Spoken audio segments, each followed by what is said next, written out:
নমস্কার বন্ধুরা, কল্পনার গল্পকথায় তোমাদের সবাইকে অনেক অনেক স্বাগত জানিয়ে আজকে একটা নতুন ভিডিও নিয়ে চলে আসলাম।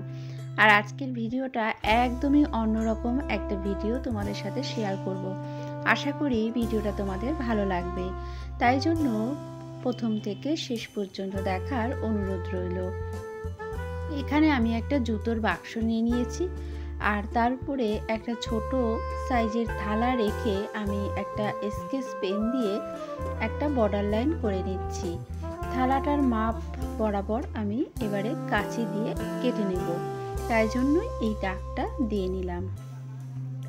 দাগটা দিয়ে নিলে অনেকটা সুবিধা হবে কাটার জন্য। তো এবারে আমি একটা কাঁচি দিয়ে দাগ বরাবর গোল করে কেটে নেব। আর ঠিক এরকমভাবেই আমি আরও একটা এরকম পিস বোর্ড কেটে নেব গোল করে।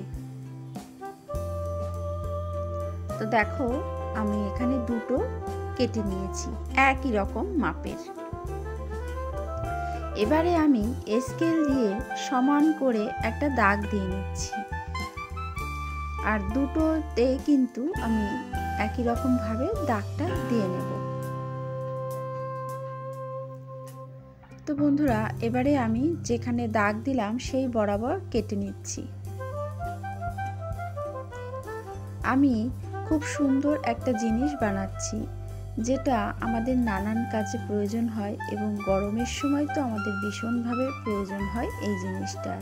আমি নামটা এখনই বলবো না, তোমরা আস্তে আস্তে বুঝতেই পারবে আমি কি বানাচ্ছি। তো দেখো বন্ধুরা, সেম ভাবে আমি এটাও কেটে নিয়েছি। এবারে এই দুটোকে আমি লাল চেলি দিয়ে কভার করে নেব। তোমরা চাইলে এখানে লাল কাগজ কিংবা সাদা আর্ট পেপারের কাগজ দিয়েও কভার করে নিতে পারো তোমাদের পছন্দ মতন। আমি এখানে লাল চেলি দিয়ে কভার করে নেব, তাই জন্য উপরে এরকমভাবে আঠা লাগিয়ে নিচ্ছি। ভালো করে আঠা লাগিয়ে নিয়ে এবারে আমি মুড়ে নেব। চার পাঁচটা সুন্দর করে এভাবে করে মুড়ে নেব। আর আঠাটা ভালো মতন করে দিতে হবে যেন কাপড়টা না খুলে যায় কোনো রকম ভাবে। তো সুন্দর করে এভাবে করে চার পাঁচটা ভালো করে মুড়ে নেব। আর আঠার প্রয়োজন হলে আমি আবারও একটু আঠা দিয়ে নেব। চার পাঁচটা খুব সুন্দর করে আঠা দিয়ে এভাবে করে মুড়ে নিয়েছি। আর আমি কিন্তু একইভাবে দুটোই মুড়ে নিয়েছি লাল কাপড় দিয়ে। এবারে আমি এখানে নিয়েছি সাদা ফিতে। আমরা স্কুলে মেয়েদের যে ফিতে দিয়ে চুল বেঁধে দিই সেরকমই ফিতে নিয়েছি। সুই সুতো দিয়ে আমি কুচি কুচিগুলো দিয়ে নিচ্ছি। এটা দিয়ে আমি ঝালর তৈরি করব। তোমরা হয়তো অনেকেই বুঝতে পেরে গেছো আমি কি বানাচ্ছি, আর যারা বুঝতে পারোনি তারা অবশ্যই ভিডিওটা দেখতে থাকো, তাহলেই বুঝতে পেরে যাবে আমি কি বানাতে চলেছি, যেটা গরমকালে ভীষণভাবে দরকার হয় এবং আমাদের ঠাকুর পুজোর কাজেও কিন্তু ব্যবহার হয়। আর এরকম ছোটোখাটো জিনিসগুলো নিজের হাতে বানালে কিন্তু দেখবে বেশি আনন্দ হয় ইউজ করতে। তো বন্ধুরা দেখো, এরকমভাবেই আমি পুরো ফিতেটা এরকমভাবে কুচি কুচি দিয়ে সেলাই করে নেব। একটু একটু করে কুচি কুচি দিয়ে সেলাই করতে করতে পুরোটাই সেলাই করে নিয়েছি। এবারে আমি এখানে আঠা দিয়ে এটাকে এর সাথে সুন্দর করে কভার করে নেব। তো বন্ধুরা, এখানে আমি আঠাটা দিয়ে এভাবে করে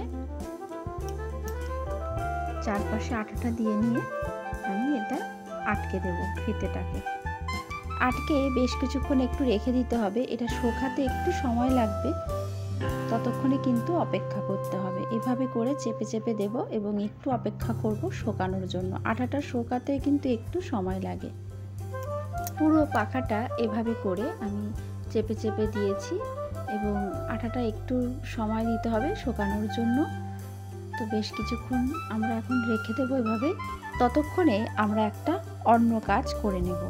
তোমরা হয়তো এতক্ষণে বুঝে গেছো আমি কি বানাচ্ছি। তোমরা একদমই ঠিক ধরেছো বন্ধুরা, আমি পাখাই বানাচ্ছি। তো এবারে আমি পাখার ডান হাতলটা যেটা দিয়ে আমরা হাওয়া করব সেই হাতলটা এবার বানিয়ে নেব। তো আমি এখানে সরু করে লাল চেলি কেটে নিয়েছি, আর নিয়েছি আমার ছাদ বাগানের গাছের একটা ডালের টুকরো। তোমরা এখানে গাছের একটা ডালের টুকরো না নিয়ে পাটকাঠিও নিতে পারো। আর এই চেলিটার মধ্যে আমি আঠাটা খুব সুন্দরভাবে লাগিয়ে নিলাম। আর এবারে আমি গাছের ডালের যে টুকরোটা নিয়েছি সেই টুকরোর মধ্যেও একটু আঠা লাগিয়ে নিলাম। নেওয়ার পর আমি চেলিটা ভালো করে এই গাছের ডালের টুকরোটার মধ্যে লাগিয়ে নেব, চেলিটা কভার করে নেব। আর যেটুকুনি এক্সট্রা থাকবে কাপড় আমি কাঁচি দিয়ে কেটে এইভাবে করে সুন্দর করে ভালো করে আঠা দিয়ে গাছের ডালের টুকরোটা মুড়ে নিচ্ছি লাল চেলি দিয়ে। তোমরা চাইলে তোমাদের পছন্দের কালারের কাপড় দিয়ে মুড়িয়ে নিতে পারো। আমি এখানে লাল চেলি দিয়ে মুড়িয়ে ভালো করে আঠা দিয়ে সুন্দর করে মুড়িয়ে নিয়েছি গাছের ডালের টুকরোটা। আর ঝালরটাও এদিকে শুকিয়ে গেছে। আঠাটা যে লাগিয়েছিলাম খুব সুন্দরভাবে আঠাটা শুকিয়ে ঝালরটা কিন্তু পুরো সেটিং। এবারে আমি পাখার হাতল বা ডান্টিটা লাগিয়ে নেব। তার জন্য এখানে আঠা লাগিয়ে নিলাম, যে কিছুটা ফাঁকা ছিল সেই ফাঁকাটার মধ্যে আঠাটা লাগিয়ে একটা ছোট্ট চেলি কাপড়ের টুকরো নিয়ে আঠাটার উপরে দিয়ে আবারও বেশ কিছুটা আঠা এর উপরে আমি দিয়ে দেব। হাতলটা যাতে ভালো মতন আটার সাথে লেগে থাকে তার জন্য এখানে বেশ পরিমাণ আঠা দিয়ে হাতলটাকে দিয়ে এবারে আমি উল্টে দেব এই কাপড়ের টুকরোটা। তার উপরে আমি দিয়ে দেব আগে থেকে তৈরি করে রাখা আর একটা পাট। তো সেই পাটটা দিয়ে দিলাম, ভালো করে আঠা দিয়ে চেপে বেশ কিছুক্ষণ রেখে দিয়েছিলাম পাখাটা, যাতে করে আঠাটা বেশ ভালো মতন শুকিয়ে যায়। এবারে দেখো দুপাশ খুব সুন্দরভাবে সেট হয়ে গেছে এবং আঠাটাও বেশ ভালো মতন শুকিয়ে গেছে। এবারে আমি নিয়েছি একটা ফেভিকুইক আঠা, যেটার সাহায্যে আমি একটা দড়ি লাগিয়ে নেব চারপাশ দিয়ে, তাতে করে দেখতে খুব ভালো লাগবে। আর তোমরা চাইলে এখানে বিভিন্ন রকম লেস পাওয়া যায়, সেগুলোও কিন্তু এখানে আটকে নিতে পারো, তাহলেও বেশ ভালো লাগবে। তো আমি এখানে একটা দড়ি আটকে নিচ্ছি, সুন্দর লাগবে দেখতে তার জন্য। তো ঠিক এইভাবে করে আমি আঠাটা দিয়ে পুরো পাশটা এভাবে করে মুড়ে নিলাম ফেভিকুইক আঠা দিয়ে, তাতে করে আর খোলার ভয় থাকবে না, এই কারণে ফেভিকুইক আঠাটা দিয়েছি। এবারে আমি একটু কলকা এঁকে নেব পাখাটার উপরে, তাতে করে আরও সুন্দর লাগবে পাখাটা। তার জন্য কাঠ পেন্সিল দিয়ে প্রথমে এঁকে নিচ্ছি, তাতে করে অনেকটা সুবিধা হবে, ফেব্রিক দিয়ে আঁকার সময় অনেকটা সুবিধা হবে। কাঠ পেন্সিল দিয়ে এঁকে নেওয়ার পর এবার আমি ফেব্রিক দিয়ে এঁকে নিচ্ছি। আমি খুব ভালো আঁকতে পারি না, তবুও চেষ্টা করে যতটা পারলাম তোমাদের সাথে শেয়ার করলাম। আর অবশ্যই তোমরা কমেন্ট করে জানিও পাখাটা কেমন হয়েছে। এবারে আমি পুরো রাউন্ড করে ফেব্রিক দিয়ে সুন্দর করে কলকাটা এঁকে নেব। তোমরা চাইলে বিভিন্ন রকম লেস দিয়েও সাজিয়ে নিতে পারো, কিংবা এরকমই রেখে দিতে পারো, কোনো অসুবিধা নেই। এমনিতেও পাখাটা খুবই সুন্দর লাগছে, আমার কাছে লাগছে। তো আমি আর একটু সুন্দরের জন্যই এই কলকাগুলো এঁকে নিলাম। এরকমভাবেই আমি পুরোটা কভার করে নেব। বন্ধুরা, আমি প্রথমেই বলেছিলাম আমি খুব ভালো একটা ডিজাইন করতে পারি না, তবুও আমার মন থেকে আমি এই ডিজাইনটা করলাম। আর খুব একটা ভালো হয়নি, তবুও নিজের হাতে যে কোনো জিনিসে বানানোর একটা আলাদা আনন্দ আর একটা আলাদা সৌন্দর্য।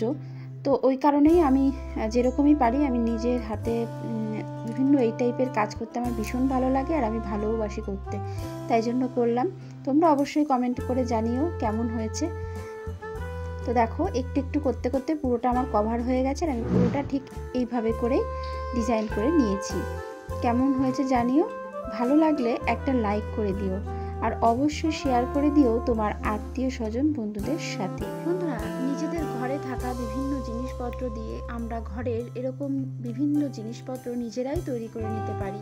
আর এর জন্য যে দুটো জিনিস সবচেয়ে বেশি প্রয়োজন সেটা হলো একটু ধৈর্য আর একটু সময়। এই দুটো জিনিস থাকলে তুমিও পারবে এরকম সুন্দর সুন্দর হাতের জিনিস নিজের বাড়িতে থাকা বেশ কিছু জিনিস দিয়েই। তো আজকের ভিডিওটা ভালো লাগলে অবশ্যই লাইক শেয়ার করে দিও, সুন্দর একটা কমেন্ট করে জানিও কেমন লাগলো। সবাই ভালো থেকো, সুস্থ থেকো, দেখা হবে নতুন ভিডিওর সাথে। আজকের মতন সবাইকে টাটা।